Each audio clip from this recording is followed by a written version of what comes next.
बेटियां तो पिता का अभिमान होती हैं।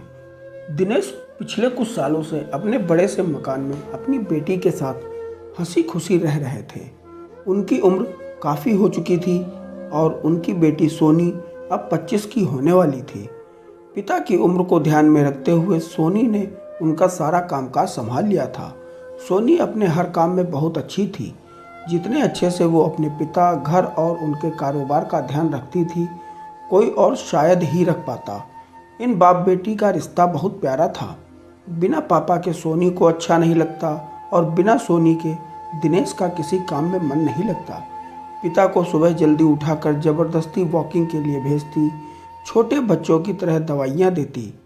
सोनी का बर्ताव अपने पिता के साथ बिल्कुल वैसा ही था जैसे किसी माँ का अपने बच्चे के साथ होता है। सोनी के पिता भी कुछ कम नहीं थे। जब सोनी उन्हें दवाई खाने के लिए देती तो आधी दवाई खाते और आधी छुपा लेते, लेकिन वो सोनी की नज़रों से बच नहीं पाते।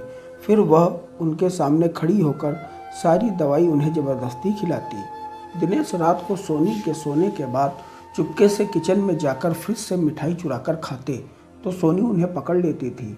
पकड़े जाने पर दिनेश पानी पीने का बहाना करते, लेकिन सोनी उनको प्यार से समझाती कि मिठाई उनके लिए नुकसानदेह है। दिनेश को याद दिलाती कि पिछली बार उनका शुगर लेवल कितना बढ़ गया था। अपने ही घर में अब मैं मिठाई भी नहीं खा सकता। बड़बड़ाते हुए नाराज होने की एक्टिंग करता हुआ दिनेश किचन से निकल जाता है। फिर सोनी उन्हें मनाने के लिए एक मिठाई का टुकड़ा पापा के पास लेकर आती और फिर वो दोनों उसे आधा आधा बांटकर खाते। दोनों के चेहरे पर बड़ी स्माइल आ जाती। बस ऐसे ही दोनों की ज़िंदगी हंसी खुशी कट रही थी। उनका घर बहुत बड़ा था, उसमें कई कमरे थे, इसलिए उन्होंने सोचा कि एक किराएदार रख लिया जाए। पैसों के लिए नहीं, लेकिन सोनी के ऑफिस जाने के बाद अकेले रह रहे दिनेश को थोड़ा सा ही सही किसी का साथ मिल जाए, इसलिए जल्दी ही एक किराएदार से बात तय हो गई थी। उनका नाम जितेंद्र था। उनकी उम्र लगभग 55 की होगी। एग्रीमेंट पेपर बनाने के दौरान पहली बार वो दिनेश और सोनी से मिले। उन्हें दोनों से मिलकर काफ़ी अच्छा लगा और अब जितेंद्र अपनी पत्नी के साथ दिनेश के घर पर किराएदारी पर रहने लगे। कुछ ही दिनों में जितेंद्र व दिनेश अच्छी तरह घुल मिल गए थे।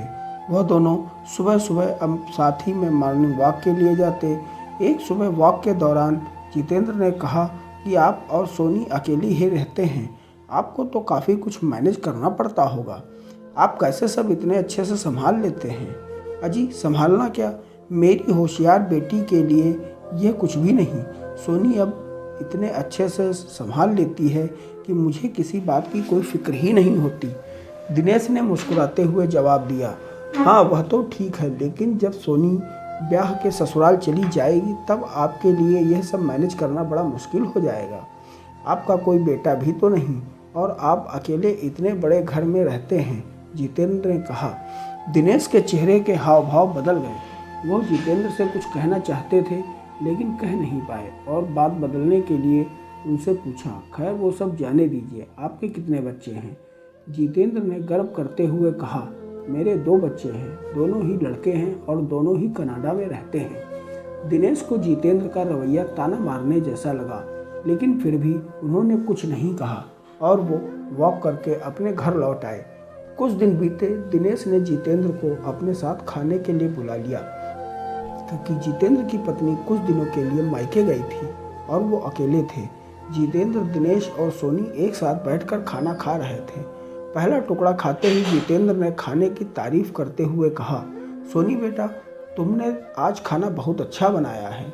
दिनेश ने मुस्कुरा कर कहा, हाँ मेरी बेटी बहुत अच्छा खाना बताती है। जितेंद्र बोल पड़े, यह तो बड़ी अच्छी बात है, उसके ससुराल वाले बड़े खुश रहेंगे। सोनी उनसे कुछ कहना चाहती थी, लेकिन दिनेश ने उसे इशारे से रोक दिया और बात बदलने के लिए सोनी से पूछा, फैक्ट्री कैसी चल रही है, कोई दिक्कत तो नहीं हो रही? सोनी ने फैक्ट्री की सारी जानकारी अपने पापा को बताई, जिसे जितेंद्र सुन रहे थे और वो प्रभावित होकर बोले, वाह सोनी बेटा, मानना पड़ेगा, जिस तरह से तुम सारा बिजनेस संभाल रही हो, तुम दिनेश की बेटी नहीं बेटा हो बेटा। अब दिनेश से न रहा गया। उन्होंने कहा, पता नहीं क्यों आप सभी लोग बेटियों को बेटों के साथ कंपेयर करते हो। ऐसा एक भी काम या एक भी जगह बताइए जिसमें बेटियों ने अपना नाम न बनाया हो। अरे आसमान में प्लेन उड़ाने से लेकर देश के सर्वोच्च पद पर बैठकर देश चलाने तक बेटियों ने हमेशा अपने आप को साबित किया है।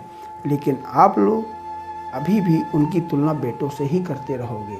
होते होंगे बेटे सबके लिए ज़्यादा ज़रूरी, मेरे लिए तो मेरी बेटी ही सबसे बढ़कर है।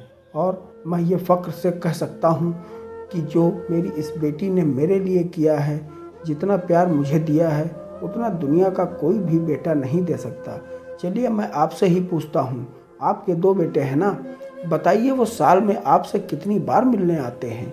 जितेंद्र की दुनिया बदल चुकी है, अब आप भी बदल जाइए। बेटी को बेटी ही रहने दीजिए, उसे बेटा बनाने की कोशिश मत कीजिए। बेटा अगर पिता का मान है तो याद रखिए, बेटी पिता का अभिमान होती है। बहुत बहुत धन्यवाद दोस्तों।